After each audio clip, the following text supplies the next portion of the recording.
이거 정말 중요해요. 별표 1000만개입니다. 지금부터 드릴 말씀은 국한되지 않아요. 국가가 제공하는 집에서 이렇게 돈을 모을 수 있다고? 이게 도대체 무슨 소리지? 반갑습니다. 야강입니다. 저는 행복주택에서 31개월 동안 거주를 했습니다. 2년 반을 넘게 거주하며 상당한 돈을 절약할 수 있었는데요. 오늘은 행복주택에 거주하면 얼마나 돈을 벌 수 있는지, 또 장단점은 무엇인지 대다수 사람들이 모르면 후회하는 것을 이야기하려 합니다. 장단컨대 이 영상 다 보고 나면 국가집에서 돈 벌며 몸택하는 방법을 깨달을 수 있습니다. 31개월 동안 총 600만원 이상을 벌었습니다. 어떻게요? 민간 임대보다 보증금이나 월세가 더 저렴하니까요. 만약 제가 행복주택 따위 필요 없어를 외치며 신축 아파트나 오피스텔에 들어가면 어떨까요?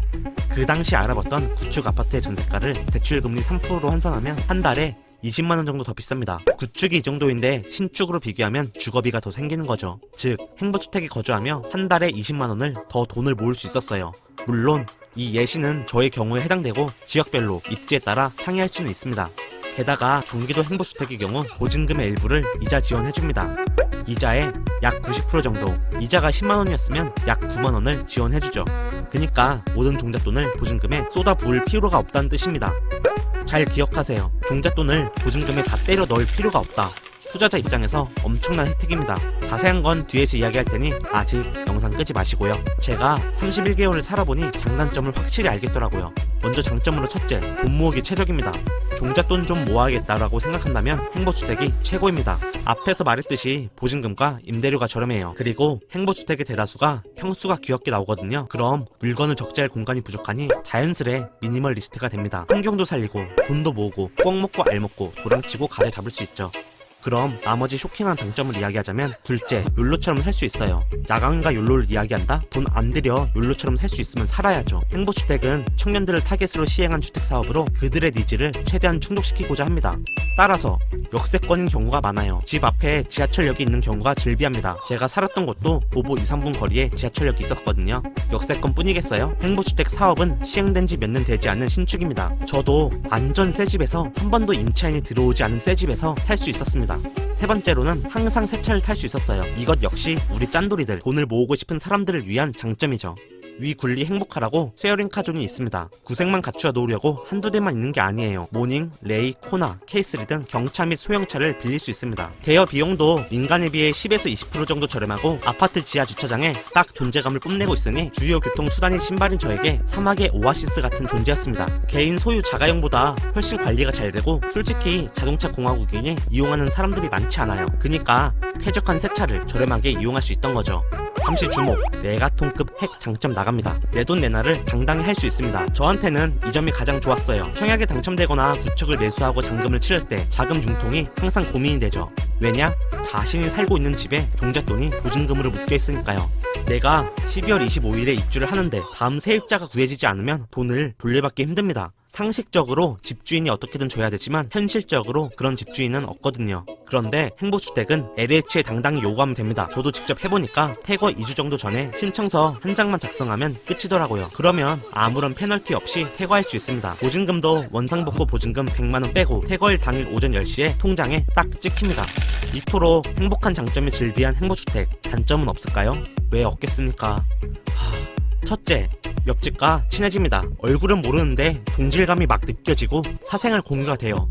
네, 방음이 진짜 안 돼요. 진짜 이거는 상당히 아쉽습니다. 저희 옆집에 계신 분은 가끔 엄청난 웃음소리를 저에게 들려주었는데 행복 엔돌핀이 그대로 전해져서 참 좋았습니다. 벽에 똑똑 두드리면 옆집에서 화답할 것 같은 느낌적인 느낌이 있습니다. 두 번째 단점, 오래오래 써야 합니다. 바닥 장판 및 벽지의 내용 연한이 10년이에요. 그렇다고 좋은 장판과 벽지가 아니에요. 딱 봐도 저렴하구나라는 게 느껴집니다. 저도 퇴거하면서 안 사실인데 장판과 벽지의 내용 연한이 10년이에요. 이게 무슨 말이냐면 다음 세입자가 들어와도 LH에서 교체를 해주지 않는다는 거죠. 전 세입자가 더럽게 쓰고 간 건 어떡하냐고요? 그건 걱정하지 마세요. 세입자한테 청구해서 그 부분만 시공합니다. 세 번째 단점은 오토 미니멀리스트가 됩니다. 미니멀리스트 참 좋지요. 그런데 여기서 핵심은 오토입니다. 자신이 원하든 원하지 않던 평수가 작으니 미니멀리스트가 되는 겁니다. 아이와 함께 3명이서 36평에 살았는데 36평이 아닌 36평입니다. 36평은 평수로 치면 12평 정도 돼요. 이 정도 규모가 신혼부부 전용입니다. 대신 보증금과 임대료가 작으니 자연적으로 몸테크를 하는 셈이긴 합니다. 네 번째 단점, 자칫하면 벼락거지가 됩니다. 이거 정말 중요해요. 별표 1000만개입니다. 지금부터 드릴 말씀은 행복주택에만 국한되지 않아요. 국가에서 제공하는 임대주택 모두 해당됩니다. 집이 마련되었다고 안정적이라고 미래 계획 없이 돈을 펑펑 쓰는 분들이 꽤 많습니다. 그런데요, 이런 임대주택이 당신을 벼락거지로 만듭니다.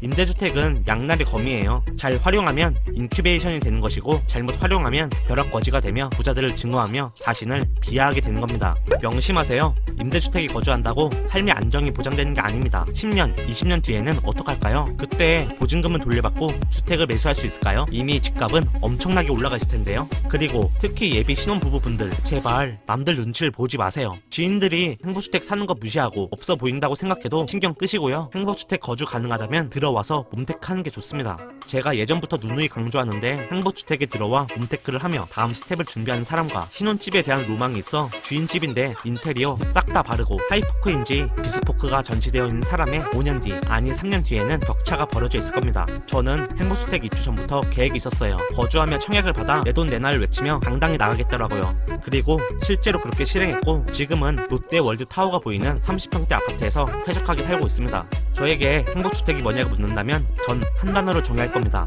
인큐베이션. 흙수저도 붕어 백이 없어도 차근차근 준비하며 빡센 자본주의를 헤쳐나가기 위한 힘을 모으는 곳. 다음 영상에서는 4년 동안 절약한 사람의 최후로 뵙겠습니다. 그럼 절약!